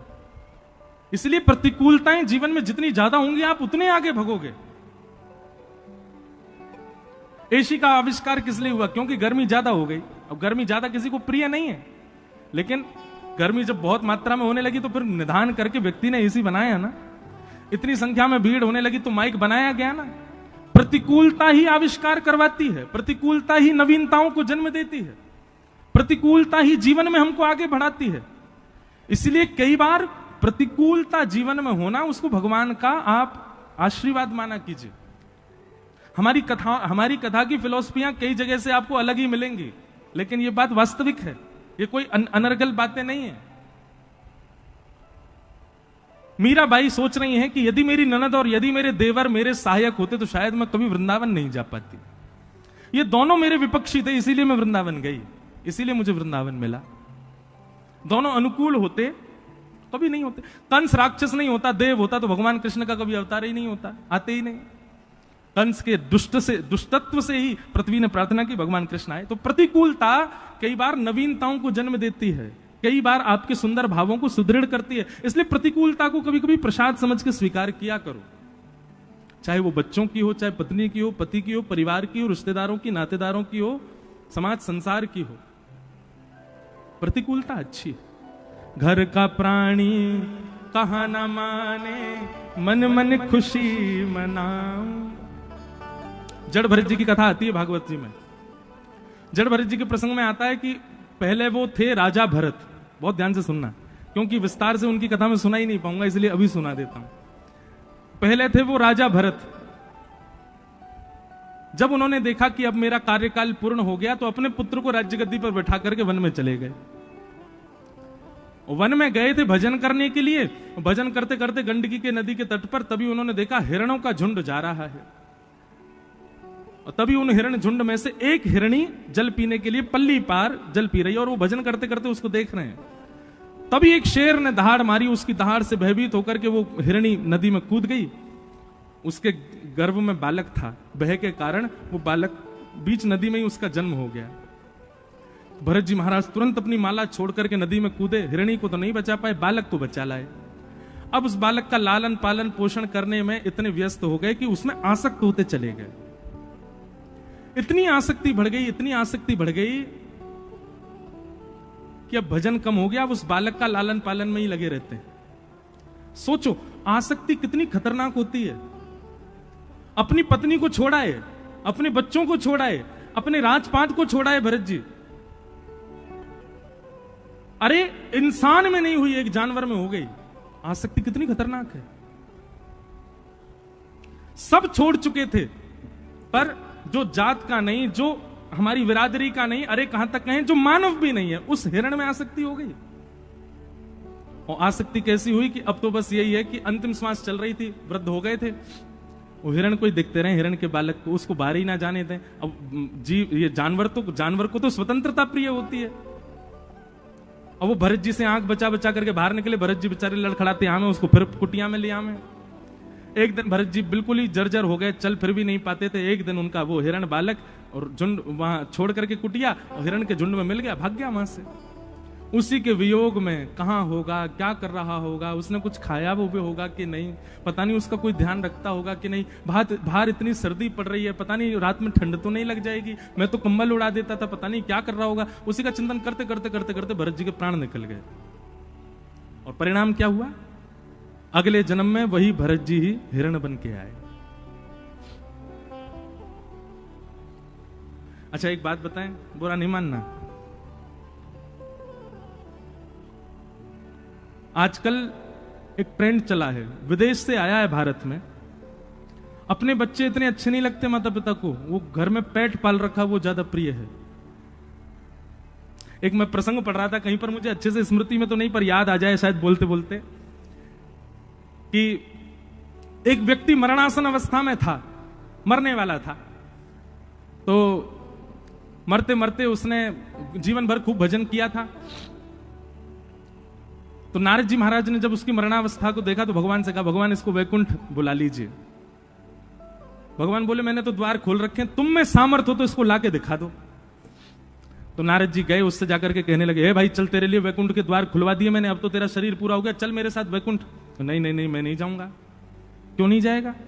बोले, मैंने इतना बड़ा घर बनाया, बच्चों को योग्य बनाया, पर ये बच्चे अभी भी थोड़े बुद्धि से कमजोर हैं, इसलिए इनका थोड़ा मुनाफा करवाऊंगा, मैं इनके पास ही रहूंगा। बोले कैसे रहेगा, तेरे प्राण तो निकलने वाले हैं। तो व्यक्ति बोला वो भैंस बन रही है ना, बोले हाँ, मैं उसका चिंतन करते हुए मरूंगा, उसका पड्डा बन के आऊंगा। तो उससे क्या होगा, बोले उससे ये होगा कि भैंस का दूध बनेगा, तो ये बाहर से दूध इतना महंगा खरीद के लाते हैं, कम से कम घर में ही दूध आ जाएगा, थोड़ा तो मुनाफा होगा। नारद जी बोले वाह भले आदमी, तेरे जैसा नहीं देखा मैंने किसी को। अब पड्डा बन के आ गया भैंस का बालक, भैंस के दूध हो गया खूब, बालक सब दूध निकाल निकाल करके घर में पीने लगे। अब वो पड्डा बड़ा मुस्कुरावे, बहुत अच्छा, इनका पैसा तो बचा रहा हूं मैंने जन्म लिया भैंस का बालक बन के, मेरे बालक को खर्च तो नहीं करना पड़ रहा। नारद जी को उस पर दया आ गई, बोले बता अपने परिवार के लिए बता, भैंस का बालक बन के आ गया। जब वो भैंस के बालक से अब अपने अंतिम समय में आने लगा, नारद जी बोले अब तो तेरा काम पूरा हो गया, तेने दूध के पैसा बचवा दिए बालकों के, अब तो चल दे मेरे साथ। बोले नहीं अभी नहीं जाऊंगा मैं। क्यों? बोले बालक जो है ये बड़े जो है रात में तान दुपट्टा गहरी नींद में सोते हैं, इनका घर चौपट्टा सा खुला रहता है, मुझे बड़ी चिंता होती है कहीं कोई चोर चकारे घुस गए तो। बोले अब क्या सोच रहा? बोले अब मैं कुत्ते का स्मरण करूंगा, अगले जन्म में कुत्ता बन के वफादारी करूंगा, इनके घर के बाहर ही घूमता रहूंगा। नारद जी बोले वाह भले आदमी, कुत्ता बन गया।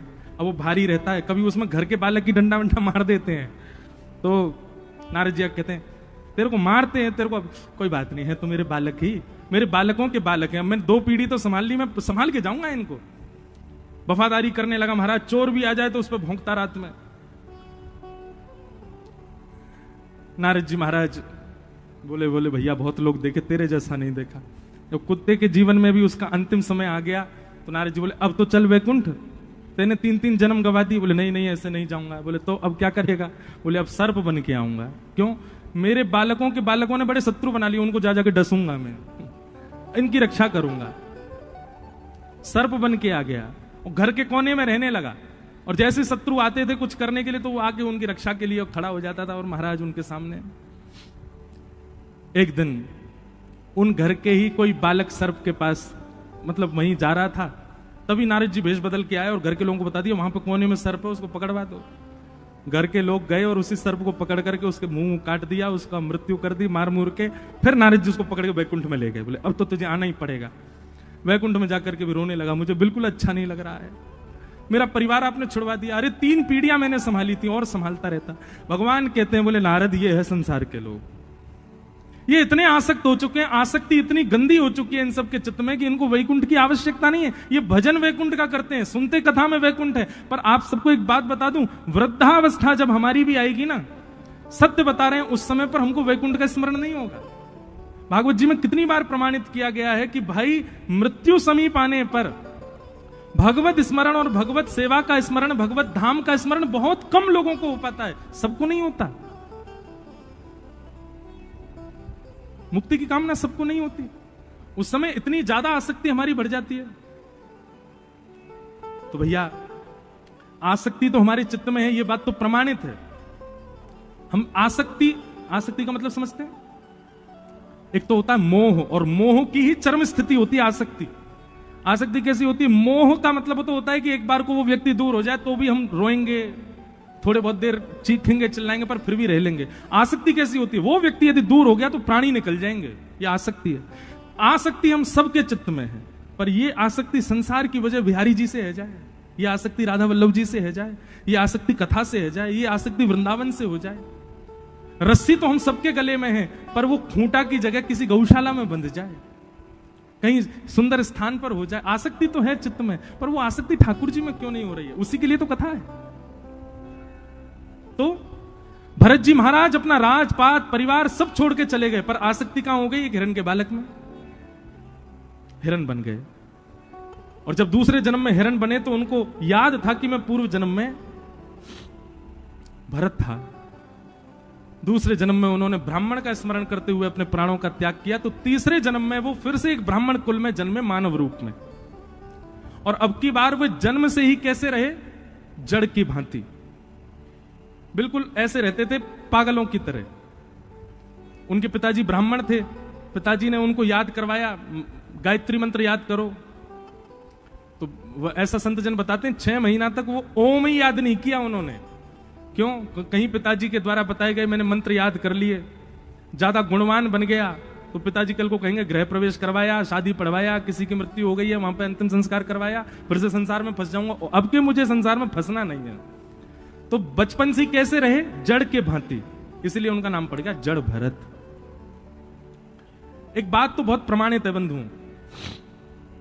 बहुत गुणवान होना एक प्रकार से बहुत संसारी होने का भी एक लक्षण है। पर कैसे? बहुत गुणवान है किसके लिए? संसार के लिए। आपसे चाय बनानी बहुत अच्छी आती है तो लाख आदमी आ जाए घर पे, तू ही बना चाय, तो तू ही बना के लाएगा, तेरे हाथ की से ही सिर दर्द दूर होता है मेरा। और तुम यहां बेचारे बुखार में पड़े हो, बेटा थोड़ा ही तो टाइम लगेगा, तू बनाया। आपने सब्जी बढ़िया बना दी तो पूरे घर में आपको ढूंढा जाएगा, कहां है सब्जी, बना जल्दी, कुछ बढ़िया सी बना दी हो, तेरे हाथ में स्वाद बहुत है। आप यदि किसी गुण में श्रेष्ठ हो और उससे आपने एक बार संसार को रिझा दिया, संसार पीछे ही पड़ा रहेगा कि भाई तू ही कर। लेकिन हमारे संत जन कहते हैं कि जब गुण से संसार रीझ करके बार बार आपको पकड़ता है, उसी गुण से कभी ठाकुर जी रीझ गए तो भी बार बार आपको ही पकड़ेंगे। अरे सूरदास जी को पकड़ के बैठा देते ठाकुर जी सामने, बोले पद सुनाओ। हितरवंश महाप्रभु को ठाकुर जी कह करके बोलते थे, मुझे पद सुनाओ, मुझे सुनना है आपसे। हमसे क्यों नहीं कहते? क्योंकि हमने अपने गुण का प्रयोग संसार को रिझाने में लगा रखा है। एक बार प्रयास करके देखो ठाकुर जी की सेवा में, और बस उस सेवा में यह भाव रहे कि और कोई वाहवाही करे ही ना, बस यही वाह करें।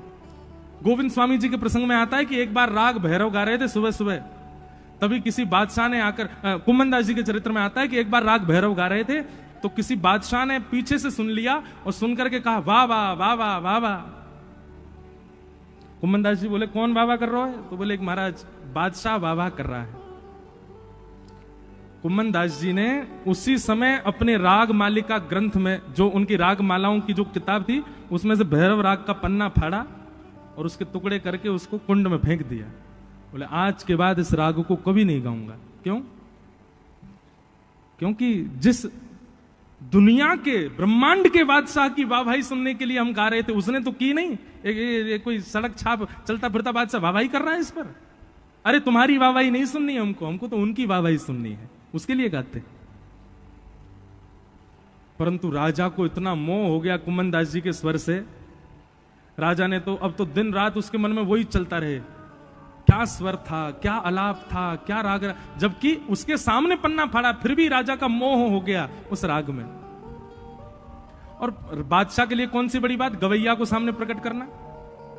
बादशाह तो प्रलोभन देते हैं सोने की मोहरों का और गवैया दौड़े चले जाते हैं। बादशाह ने खूब प्रलोभन दिया लेकिन कुम्मन दास जी नहीं गए।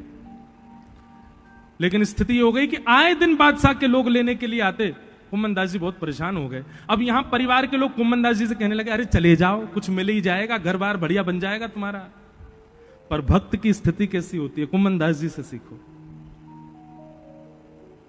कुम्मन दास जी एक दिन चले गए बादशाह के यहां, और बादशाह के यहां जाके बोले कहिए बादशाह क्या सुनना है आपको?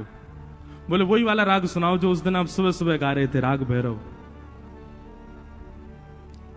अब मैं और आप होते ना तो निश्चित है हम ऐसा गा करके आते या ऐसा कुछ करके आते कि बादशाह हम पे सब कुछ लुटा दे।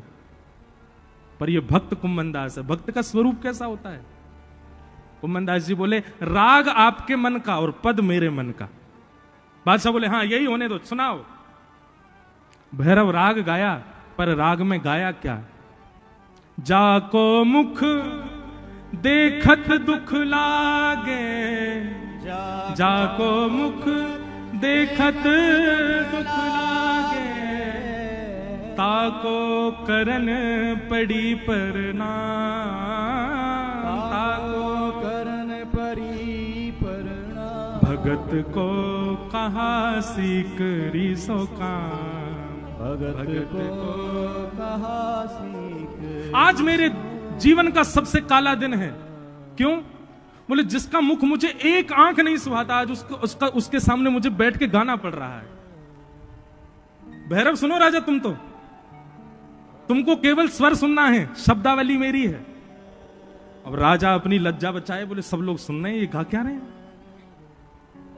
आवत जात पन्हैया टूटी, आवत जात पन्हैया टूटी, बिसर गयो हरि नाम, बिसर गयो हरि नाम। कुंभन दास लाल गिरधर बिना, कुंभन दास लाल गिरधर बिनु, कुंभन दास लाल गिरधर बिना, दास लाल गिरधर बिनु, और न दूजो का,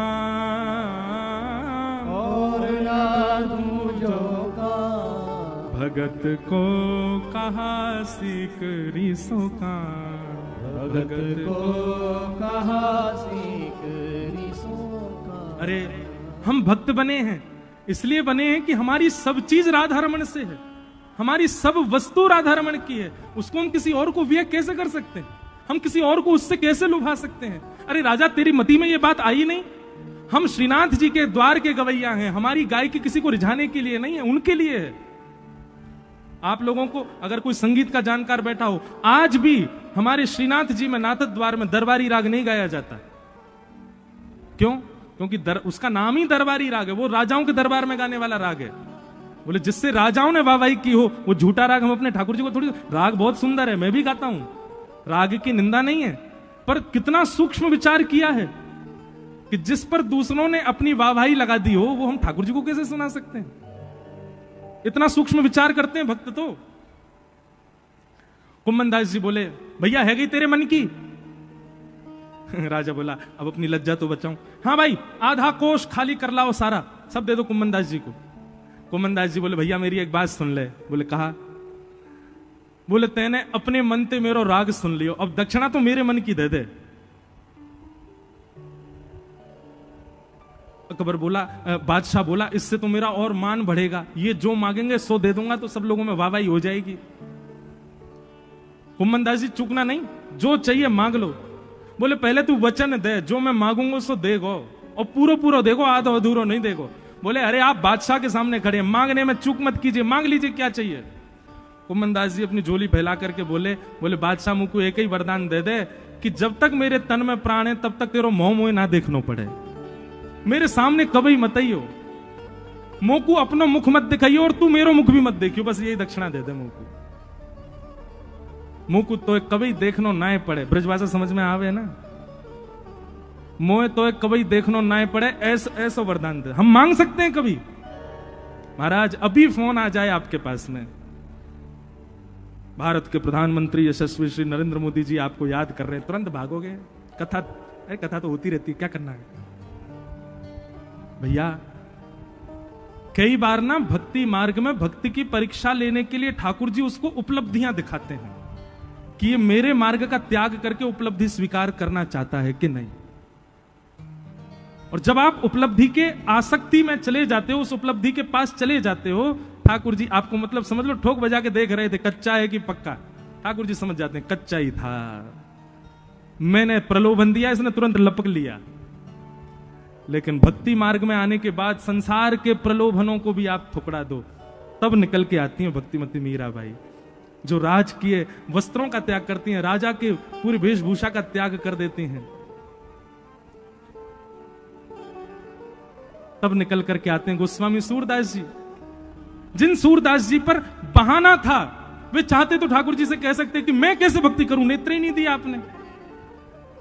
लेकिन ठाकुर जी के द्वारा दी गई उस कमी को ही उन्होंने साधन बना लिया ठाकुर जी की प्राप्ति का।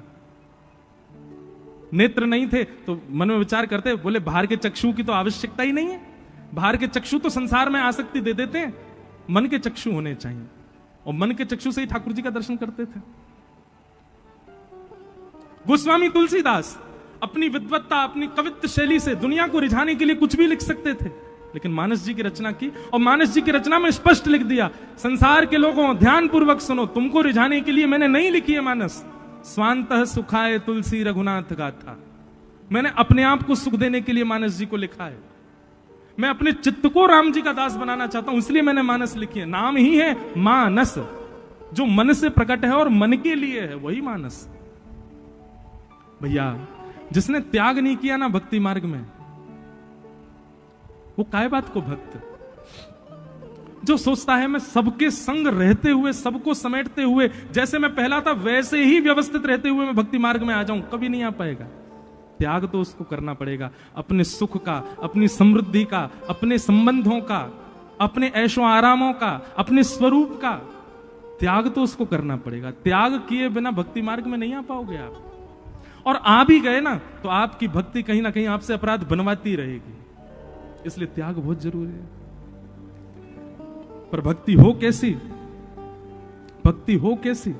अहैतु की भक्ति। आज दृढ़ विश्वास कर लीजिए, दृढ़ संकल्पित हो जाइए, चाहे कुछ हो जाए जीवन में, चाहे कुछ हो जाए परिवार में, चाहे कुछ हो जाए मेरे साथ में, आपकी भक्ति कभी आपकी विच्छिन्न नहीं होनी चाहिए। महाराष्ट्र के एक भक्त हुए गौरवा काका, क्या नाम था? गौरवा काका। इतनी मधुर कथा उनकी। वो क्या करते थे पता? मटका बनाते थे और पैर से मट्टी गूंदते थे। तो एक बार विठल विठल विठल विठल विठल विठल कहते कहते अपने पैर से मट्टी गूंद रहे थे, तो उनकी पत्नी जल भरने के लिए गई। 1 साल का बालक गुटमुन चलता था, उसको वहीं बैठा गई और गौरवा को काका को बोल गई, ध्यान रखना बालक है यहाँ पे।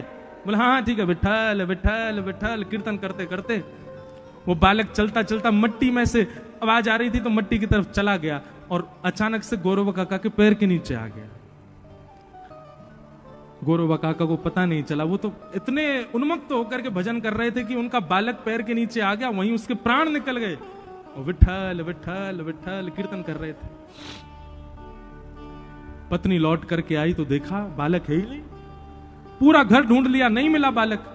गौरवा काका कीर्तन कर रहे थे, जैसे ही नीचे देखा तो रक्त निकल रहा था वहां पर। धक्का देकर के दूर पटक दिया गौरव काका को, मट्टी हटा के देखा तो बालक मर चुका था।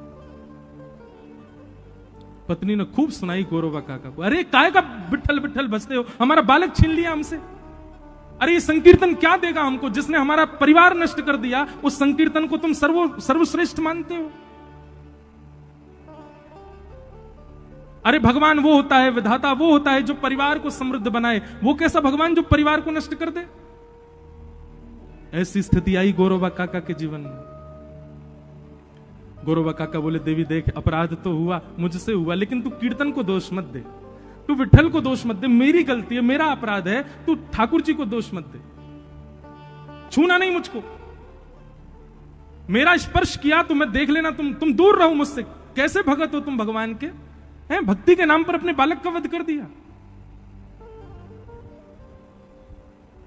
गौरवा काका, कथा लंबी है, थोड़ी बड़ी है, गए और जाकर के उन्होंने अपने दोनों हाथ कटवा दिए, क्योंकि हाथों को उन्होंने सौगंध दी थी कि आज के बाद पत्नी का स्पर्श नहीं करना है।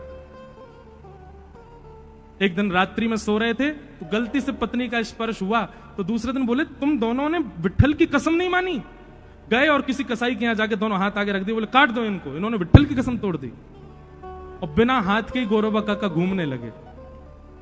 तो वर्णन आता है, एक दिन तुकाराम जी का कीर्तन चल रहा था। महाराष्ट्र के भक्तों की भी अद्भुत कथा है। तुकाराम जी का कीर्तन चल रहा था और उस कीर्तन की विलक्षणता कैसी थी, थोड़ा ध्यान से सुनना।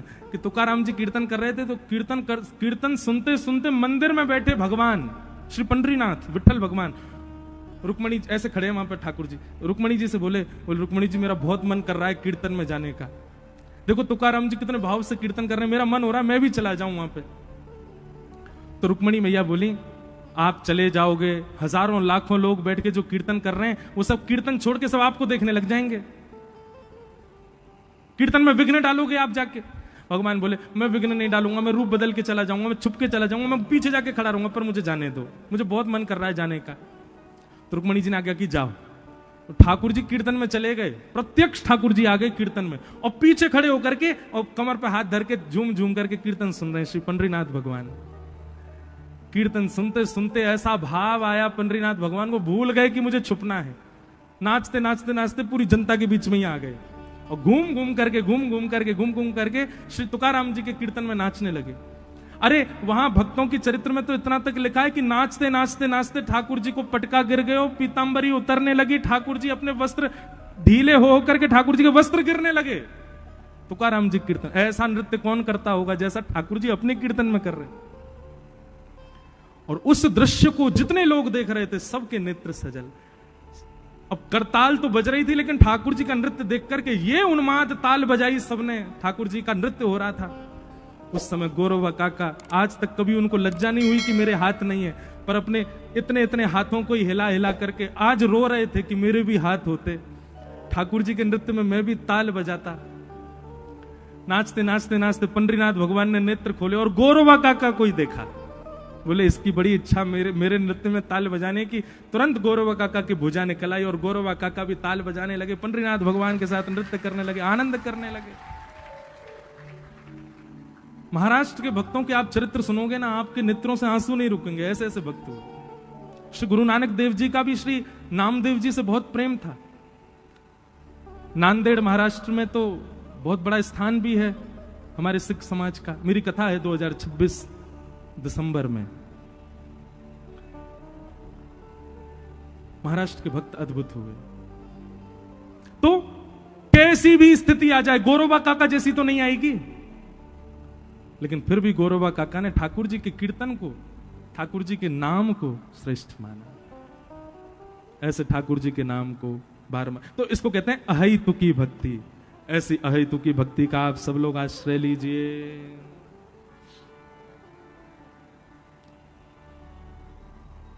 हमारा मन तो हो रहा है कथा हम कहते रहें, पर लोग बाग उठ के जाते तो हमको लगता है बेचारों को घर जाके भोजन बनाना होगा, 9:30 बज गए। ऐसा कोई बात नहीं, तो फिर उठ के क्यों जाते हैं लोग? बोलो वृंदावन बिहारी लाल। तो अहेतुकी भक्ति, या तो भक्ति मार्ग में आइए नहीं, और यदि आप भक्ति मार्ग में आ गए हैं तो गांठ बांध लीजिएगा, चाहे जो हो जाए आपके साथ, आपके निज साथ भगवान कभी कुछ नहीं करेंगे, कभी कुछ नहीं होगा, सब आपके प्रारब्ध से होगा। पर यदि ठाकुर जी के मार्ग में आए हो तो निश्चित है कि वो जल्दी जल्दी होगा। तो उसके होने पर विचलित होकर के भक्ति मार्ग का आपको त्याग नहीं करना, नहीं तो अपराध हो जाएगा बहुत बड़ा। इसलिए विचलनता को देख करके कभी भगवत भक्ति मार्ग का त्याग मत करो। कि धर्म स्वनिष्ठितः पुंसाम विश्वक्सेन कथा सूय नोत्पादये दधिरतिम श्रम एव हि केवलम। ये बहुत जरूरी जानने योग्य बात है, इसके बाद हम कथा विश्राम करेंगे, बहुत ध्यान से सुनना। यहां पर सूत जी महाराज कहते हैं, हमने जितनी धर्म यात्राएं की हैं, हमने जितने वैदिक अनुष्ठान किए, हमने जितने व्रत नियम साधना अपने जीवन में की, इन सबसे ठाकुर जी प्रसन्न हैं, इन सबसे ठाकुर जी रीझे हुए हैं, ये हमें कैसे पता चले? श्री वृंदावन बिहारी लाल हमसे प्रसन्न हैं, राधा रमण लाल जी हमसे रीझे भये हैं, राधा वल्लभ लाल जी हमको प्रेम करें, हमसे प्रेम माने, ये हमको कैसे पता चलेगी? तब यहां पर वर्णन करते हैं कि यदि सत्संग में आपकी रुचि बढ़ रही है, यदि किसी कथा क्रम में आपकी रुचि बढ़ रही है, सुनने की इच्छा अतीत होती जा रही है, तो समझ जाओ ठाकुर जी को प्रेम आपसे बढ़ रहा है। क्योंकि यदि कथा से प्रेम आपका कम है, ये हम अपनी कथा चले इसलिए नहीं बोल रहे, अरे भैया जलंधर में किसी की भी कथा हो, कभी भी याद रखना, किसी की भी कथा हो, चाहे वो बहुत ऊंचे वक्ता हो, चाहे वो बिल्कुल छोटे से वक्ता हो, आपको प्रयास करना चाहिए 7 दिन में, वैसे तो प्रयास करो 7 दिन हाजिरी हो, और बहुत व्यस्त हो तो 1 दिन तो जाना ही है आपको, ये निश्चित कर लीजिए। जलंधर की कोई कथा आपसे छूट जाए, एक कथा यहां हुई और उसमें आप नहीं जा पाए, तो उसका प्रायश्चित कीजिए वृंदावन जाकर के, 4 दिन तक दंड दीजिए स्वयं को, क्षमा मांगिए सब वैष्णवों से। हमारे जलंधर में बताओ कथा करने के लिए महापुरुष आए, हम कथा में ही नहीं जा पाए। ये ज्यादा कट्टरपंथी मत बनिए कि उन्हीं की में जाना है, उनकी सुननी है, उनका भाव नहीं, जो कथा कहने आते हैं सबकी कथाओं में जाइए। ये चैतन्य महाप्रभु का नियम था। महाप्रभु श्री चैतन्य महाप्रभु राह चलते और अपने चार सेवकों को आगे छोड़ देते, तुम आगे आगे चलो, बोल क्या गांव पड़ेंगे, शहर पड़ेंगे, वहां ढूंढना जा करके पूछना कोई कथा तो नहीं चल रही, अगर कहीं कथा चल रही हो हमको सूचना देना, हम जाएंगे, चाहे किसी की हो। अरे महाप्रभु श्री कृष्ण चैतन्य साक्षात कथा में जाते थे और पीछे जाके बैठ जाते और भाव विभोर होकर दोनों भुजा उठा करके हाँ कृष्ण हाँ कृष्ण हाँ कृष्ण कहते कहते रुदन करते रहते, कभी किसी कथा का त्याग नहीं किया। ये भक्ति में भी प्रतिस्पर्धा जो लोगों में आ रही है, ये भी गलत है, नहीं होना चाहिए ऐसा। अगर भक्ति में, कथा में, गुरुजनों में, संत जनों में, वैष्णवों में ये बात आती है, नहीं ये अच्छे हैं, ये अच्छे नहीं है, इनके में जाना है, इनके में नहीं जाना, इनकी सुननी है, इनकी नहीं सुननी है, माला छोड़ दीजिए, आप अपनी मत कीजिए भजन। आप संतजनों में ही दोष दृष्टि रख रहे हो, आप भगवत वैष्णवों में ही दोष दृष्टि रख रहे हो। अब लोग ये कहेंगे कि वो लोग, उनको रखने दो, आप अपने आप को संभालो ना, आप स्वयं को सुदृढ़ करके चलो।